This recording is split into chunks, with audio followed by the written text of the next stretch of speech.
That's right, it's one of these videos. What's going on, guys? My name is MrDalekJD and welcome to this very special video where we're going to be ranking every single zombies map from worst to best. And when I say every single zombies map, I mean it. Every single zombies map that's ever released between World at War and Black Ops 4. Even Exos, IW, and World War 2 are in here. Now, I've had a blast going over listing these all for you guys, and if you have a different opinion, I'd love to know down below your top 5 maps. Also, if you guys do want to see more zombie list videos like this, then please support the video by watching all the way through. It helps get it out to more people and generally supported by YouTube, and it'd mean a lot to me. And on top of that, if you're new here, be sure to subscribe, leave a like, and let's get this thing going. And on top of that, I want to give a big shout out to El Gato as well for that amazing capture equipment which helped me record over 12 years of zombie maps for this one video. If you want to pack a punch your setup to create high quality content or to stream, you can check out their gear in the description. But jumping in as the worst zombies map at number 45 is the Darkest Shore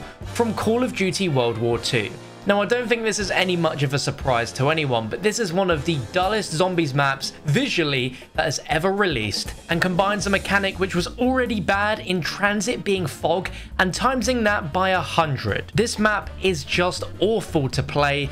It looks terrible, and it's already in a game that is already disregarded as one of the worst zombies modes out of any that aren't Treyarch. Now, to give credit where credit's due, some of the portions of the Easter egg are pretty cool, involving tons of planes flying over that you need to shoot down, which gives you a very cool mechanic that involves the theming of the game. But there is just so much wrong with the different zombie types that come into play here, as well as the Easter egg being pretty underwhelming and the boss fight being pretty boring as well. I'm not a fan. Let me know if you are in the comments.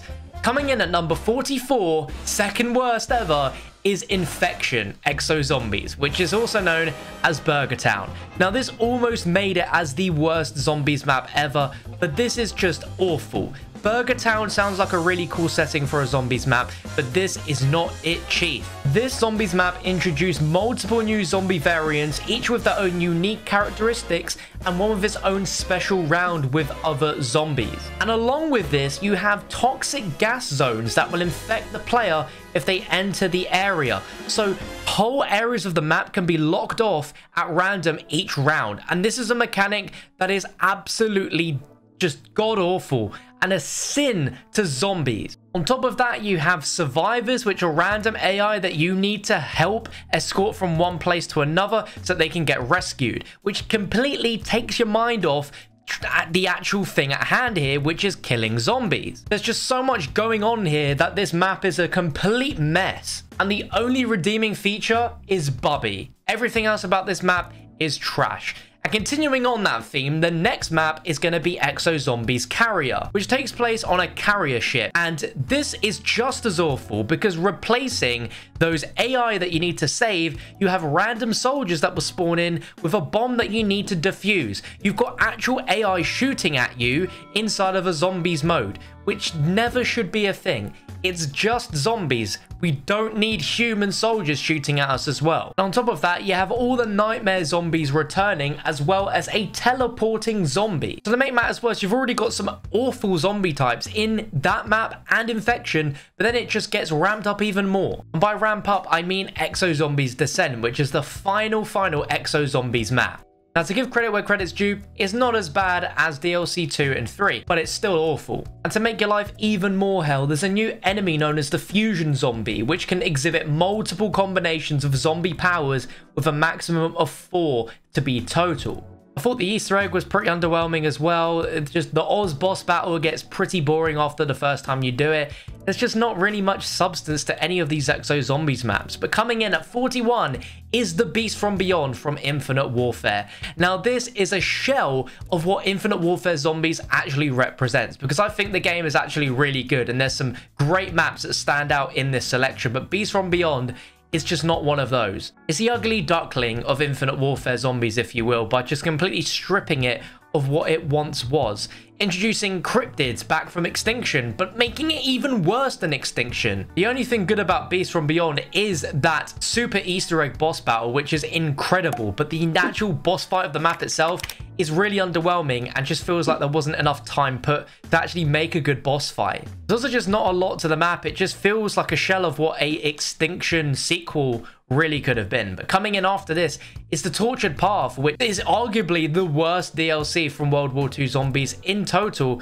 But then you've also got Darkest Shore up there. But Tortured Path was awful, breaking down 3 zombies maps in a sort of progressional system where you complete one map, you move on to the next, but it just did not work in my opinion. I don't think I really need to say much more about the Tortured Path. You already know how terrible it is. But coming in afterwards is the Frozen Dawn, which is the final DLC for World War II Zombies. Now, this is not the worst zombies map out of the game by far and none, but as a finale, it just didn't really do it either. Some of the Wonder Weapon quests are pretty fun, but some are also incredibly tedious and boring. And the map in total just doesn't really have that much enjoyment. And the finale, having a storyline ending as pretty diabolical as it was, did not help this map either. But coming in at number 38 is going to be Groston House. And yeah, you can see a theme coming here.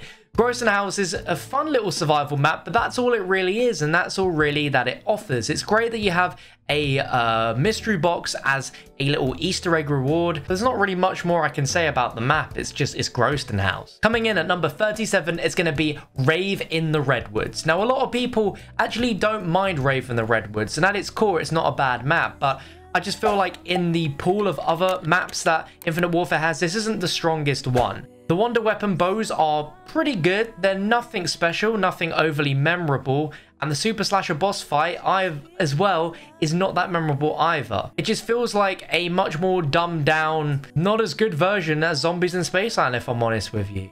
Coming in at number 36 is going to be Exo Zombies Outbreak, which is the very first map. And to give credit to Exo Zombies, this map is actually okay. The mode as a whole, though, is not good, which is why this is the highest ranked Exo Zombie map, but it's not ranked very high in terms of zombies. Introduced some great ideas, but then as the DLC maps gone on, they got worse. This map's actually the better Exo Zombies map out of all of them, but I can't rank it that much higher than that, to be honest. Coming in at number 35 is going to be the Shadowed Throne. Now, this is probably one of the better World War II Zombies maps and easily by none overshadows every other DLC map. It's got great theming, it's got a pretty cool quest. There's a lot that happens in the map. I guess it just falls under that same umbrella as the other maps where it's just unfortunately not that great to play. But that's a pretty cool boss fight, and the set pieces and everything like that, it's definitely very cinematic and obviously stands out as a much higher quality map than the rest of the game. Coming in at number 34 is going to be Shaolin Shuffle from IW Zombies. It's a very unique one. The Easter egg was interesting. It's not terrible, it's not great either, it's just in its own little bubble of it's pretty good. But coming in straight after is Attack of the Radioactive Thing. And people are going to be surprised that I've ranked this as like probably one of the highest IW maps. Well, I think the Easter egg quest in its complexity is something which is to be looked at as a pretty good thing. Never have we seen an Easter egg quest be as complicated as Attack of the Radioactive Thing. And whilst a lot of people complain about its bland color palette, that's sort of what it was going for, that 70s theming where Technicolor wasn't quite there yet. The themes are pretty cool, the scale of it, the actual boss itself is a pretty cool boss fight, and that end mechanic is something I actually really like because it actually tests skill of all 4 players in a game to be able to make that laser maze and get to the end. The map obviously has a lot of issues, so I'm not going to put it too much higher, but there we go. Coming in at number 32 is going to be Derice, and I don't think this is a surprise to anyone, and I think you'll all agree here. Derice is just not a great map. It's okay, but it ain't great. You know what I mean? It's not great. Coming in at number 31 is going to be Voyage of Despair, and here we go. We're starting with the Black Ops 4 Zombies maps here, and Voyage of Despair could have been such a good map. The theme and setting of the Titanic is an incredible idea for a zombies map, but unfortunately, as a zombies map executed in Black Ops 4, it just did not hit what it could have been. So much more could have been put into the map in terms of the emotional impact that the Titanic had. Especially looking at the movie, they could have based so many things, and the tragicness of trying to save everyone on the Titanic could have been the main focus of the map. But instead, we left the Titanic and let everyone die on it, just like I guess history had to have played out. There's so many things that just does not feel good for this. The boss fight, though, is incredible. One of the best boss fights in Zombies history, but Unfortunately, the map as a whole, it just does not play well. It's just so big, so overwhelming, and it just doesn't really feel great to play. Coming in at number 30 is going to be Blood of the Dead. And I wish that I could put this map higher. I really, really wish this was a better remaster than what it was. Mob of the Dead deserved to have the best remaster ever because it's one of the best maps ever made. But unfortunately, Blood of the Dead is just not it. It's so unfun. Half of the gameplay involves you staring through a shield. Does that replace the afterlife mechanic? And it's just so weird that a map so good could be remade and just be so terrible. But as a storyline map, it is one of the best quality storyline maps we've ever seen in Zombies. And that cutscene will forever be iconic. But I just wish that Blood of the Dead's Easter egg was just not as diabolical as it is, because it doesn't make any sense. So much more could have been done. Coming in at number 39 is going to be The Final Reich. And then as a launch map, it set the tone pretty well, and I feel like the map's flow, the way you have the notebook for that end of storytelling, as well as just everything that goes on, the wonder weapons, it was on paper exactly how you should do a launch map. It had plenty of stuff to do, plenty of quality gameplay, and it still holds up as the best map on that game. The boss fight is pretty good. It's just a pretty decent map. Obviously, in comparison to all the other Zombies maps, not a great map, but definitely not the worst either, which is why I think that's like nearly at the middle now. Nearly halfway, guys. Coming in afterwards is going to be Nakda and Toten. And this is a classic map. It's a fantastic map to play, but we know, looking at how Zombies has evolved and advanced over the years, this has just not aged very well. A mystery box, no perks, no pack-a-punch, no nothing, no sounds, no voices. It's as eerie as it gets, but we just can't put it any higher because of just how simplistic it is. Coming in at number 27 is going to be Verrückt, which obviously improved on the World at War gameplay drastically, and this is a classic map, and if there was a ranking that we might do based on like horror vibes, if there was a ranking we could do based on how scary maps are, this would probably be at the number 1, because the sounds, the atmosphere, I don't think any map's ever been able to get as close to it. Maybe Final Reich, but aside from that, Verrückt hits different, but again, it's just too simplistic.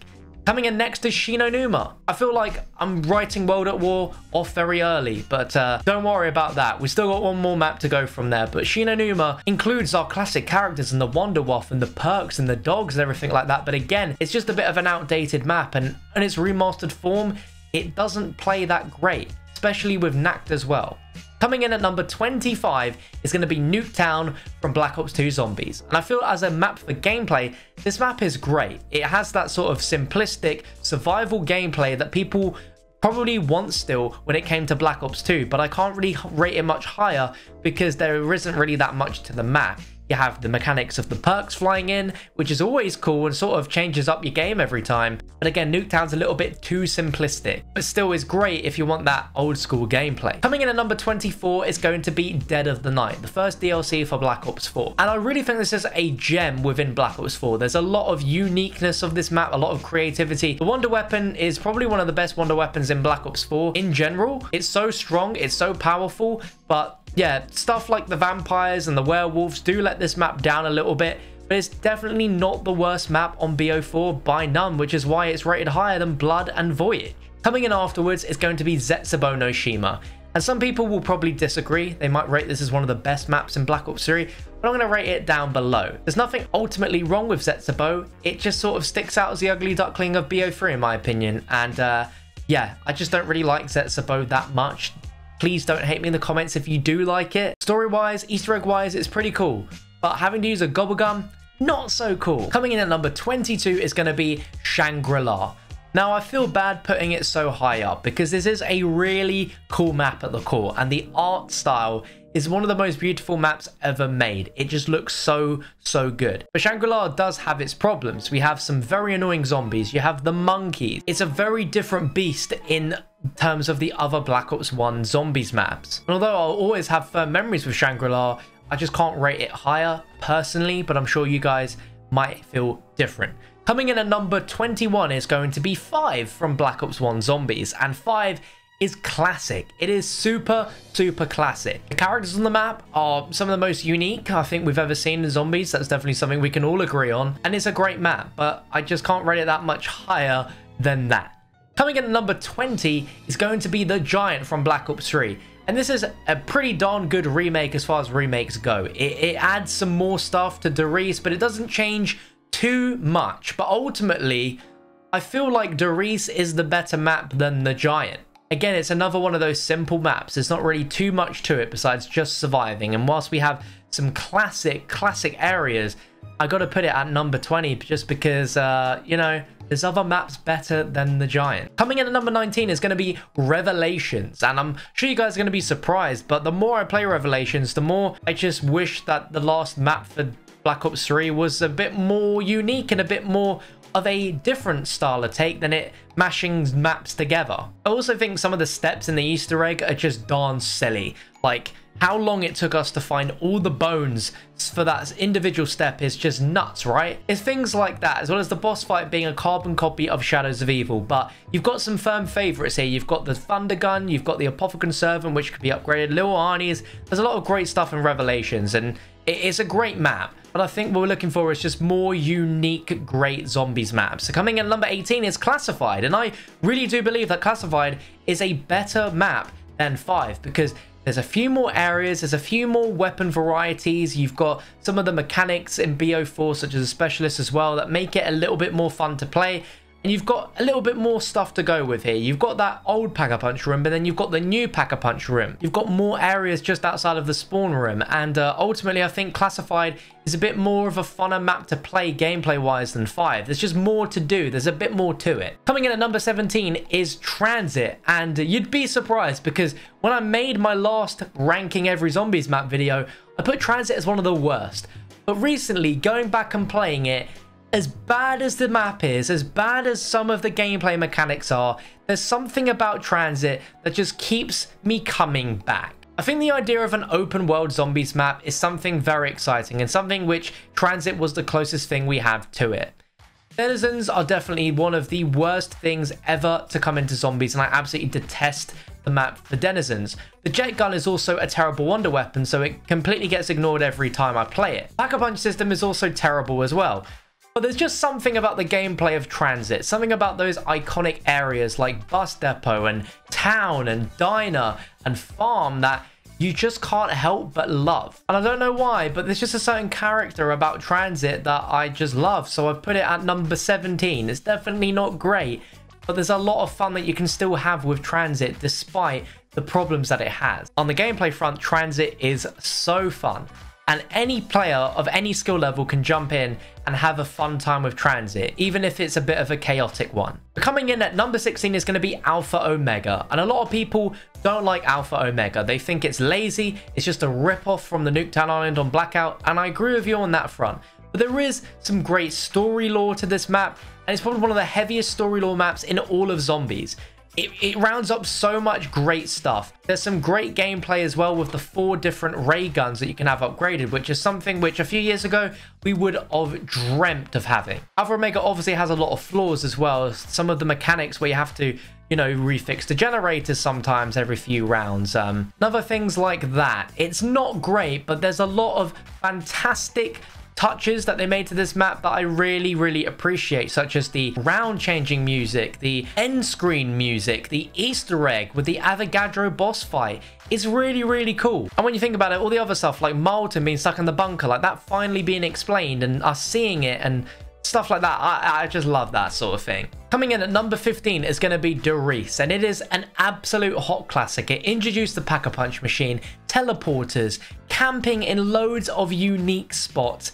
I just have such great memories with Derice, and I'm sure every single one of you guys do as well. And I think visually as well, it just looks a lot better than the Giant in terms, not when it comes to the visual artistic look of Derice, I just think it looks better than the Giant. The Giant obviously graphically looks so much better, but the art style, that sort of dark, gloomy, moody atmosphere, the greys, I love it on Derice. And so much of the zombie storyline, like, rooted and originated from Derice, so you gotta give it credit where credit's due. Coming in at number 14 is gonna be Ascension from Black Ops 1, which introduced so many cool new mechanics. PhD Flopper, how can we forget you? Stamina, Lunar Landers, the very first Zombies Easter egg, and one of the first maps to introduce very open areas for you to just train round in circles to your heart's content. The monkeys are a mechanic that I still find to be very annoying to this day, But Ascension's a pretty fun map. It's pretty awesome, and I love the setting. Coming in at number 13 is going to be Call of the Dead.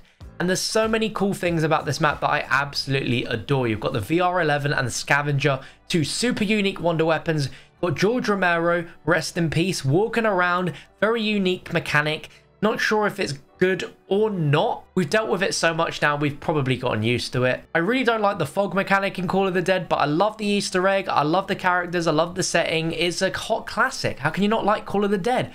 But I'm actually going to rank Tag der Toten higher than Call of the Dead at number 12, because I think as far as remakes go and remasters, Tag der Toten is enough of a difference of a map than Call of the Dead to be its own separate map, but it improves on it in a lot of ways. You don't have that fog mechanic anymore. You've got more areas to play around with.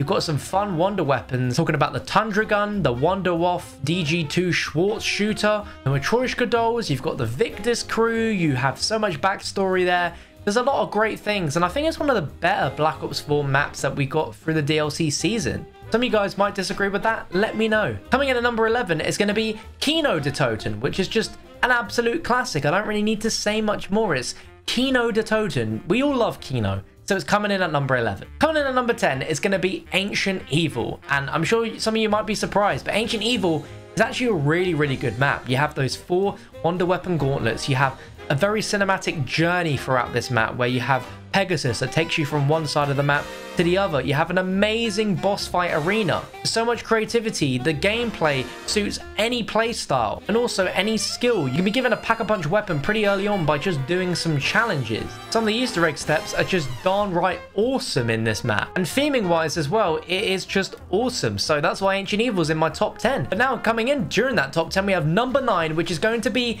Zombies in Spaceland. And if you guys don't rate Zombies in Spaceland highly, then you really should. Zombies in Spaceland is an example of when you combine a fantastic zombies map idea, being a theme park, and then blending that in with amazing gameplay, and you have Zombies in Spaceland. It has fantastic gameplay. It's so fun to play. It attracts people in a way that I think only Transit can as well, with the uniqueness of the map. There's so many things to do. There's so many ways to play. You've got 4 amazing wonder weapons. You have a pretty awesome, easy Easter egg quest with a cool boss fight that's challenging and rewarding. I would love to see a sequel to Zombies in Spaceland. It's just so cool. That 80s theme, David Hasselhoff blowing those tunes while you're killing some zombies.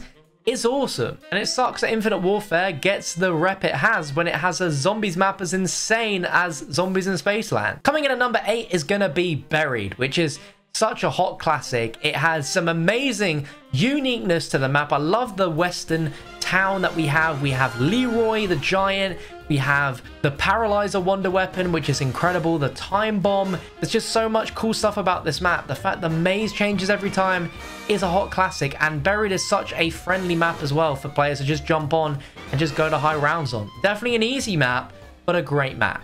Number 7 is going to be Moon from Black Ops 1. And I don't really need much to say. We've got Moon. It's on the goddamn moon, boys. You blow up the Earth. You've got the wave gun. You've got the biodome. You've got the astronaut. It's just so damn good. And honestly, the Moon remake is probably one of the best remakes we'll ever have in zombies. It is just so awesome. And for story, yeah, it's just great. Coming in at number 6 is going to be Gorod Krovi. And what an amazing map Gorod Krovi is. It just goes to show the scale that zombies can be at when you have maps like Gorod Krovi with dragons flying around. You fly on dragons to get to the Pack-a-Punch area, the boss fight with Nikolai. Everything about this map is absolutely amazing. No wonder JC rates it as his favorite. Coming in at number 5 is going to be 9 from Black Ops 4. And I really hope you guys also have 9 in your top 10, because 9 is an example of just how amazing a zombies map can be. That setting is so good. I think I'd go on record and say 9 is easily the best map on BO4 and one of the best maps we've had in years. It's just epic. You have that crowd chanting at you. You have so many unique zombies and they're not really that annoying. You've got an incredibly unique wonder weapon being the scorpion gun. You've got the elephant boss fight. It's so damn good. Coming in at number 4 is going to be Shadows of Evil. And I think ever since we entered Morgue City nearly 5 years ago, it's never ever left us. Morgue City, Shadows of Evil is just so amazing. That whole world is such an amazing creative bubble that I wish we'd see it again. The Apothecan Servant was born in this map. You have the Apothecan Swords, you have Margwas, you have so many unique areas to go. That jazzy Chicago-esque era, it's fantastic. And also having that first ever in-game cutscene from Shadows of Evil as well is great. It's just so much fun on all levels. Coming in at number 3 is gonna be Origins. Now this is going to be probably a little bit of a controversial one because people would expect Origins to be number 1, and Origins is definitely a top 5 map easily. I mean, it's Origins, it's the most overhyped map in all of Zombies. It's fantastic, but I just don't think it's the number 1 map. Okay, coming in at number 2 is going to be Mob of the Dead. And this is a hot classic and easily my favorite map out of Black Ops 2, even surpassing Origins. It's just unbelievable. It's fantastic. The quest is insane. The gameplay is so cool. I think Mob of the Dead is easily everyone's favorite map, or at least their second favorite map. It is incredible. But the number 1 spot, which I'm sure you guys have worked out by now, is going to be Derice. This map is a combination of everything that Origins and Mob of the Dead done, but to perfection here. We have 4 elemental bows, which I think are even better than the Origin staff. Some could argue that it's lazy, that they just replicated the staffs into bows, but I think they're better. They're better, they're stronger, they're easier to create. It's a more friendly map to those that are new to Zombies, because when you compare how complex Origins and Mob of the Dead are to Derice, it's night and day difference. You've got the first ever proper boss fight in Zombies in Derice. You have an incredible setting, you've got all that storyline lore, and you have yourself the perfect map. Derice never ever gets old. It's always been just as good as it's ever been, and it is, in my opinion, as close to perfect as a Zombies map will ever be. But that's going to round it up, my friends. If you've watched all the way to the end, I cannot thank you guys enough. Seriously, thank you so much. This video took a heck of a long time to put together with all the footage, so if you did enjoy it, a like would be super appreciated. And if you have any other ideas of other lists you want to see me do, you want to hear my opinion on Zombies and stuff like that, let me know down below in the comments section. But feel free to subscribe for more videos like this. As always, take care, stay safe, and I'll hopefully catch you for another one very soon. Peace.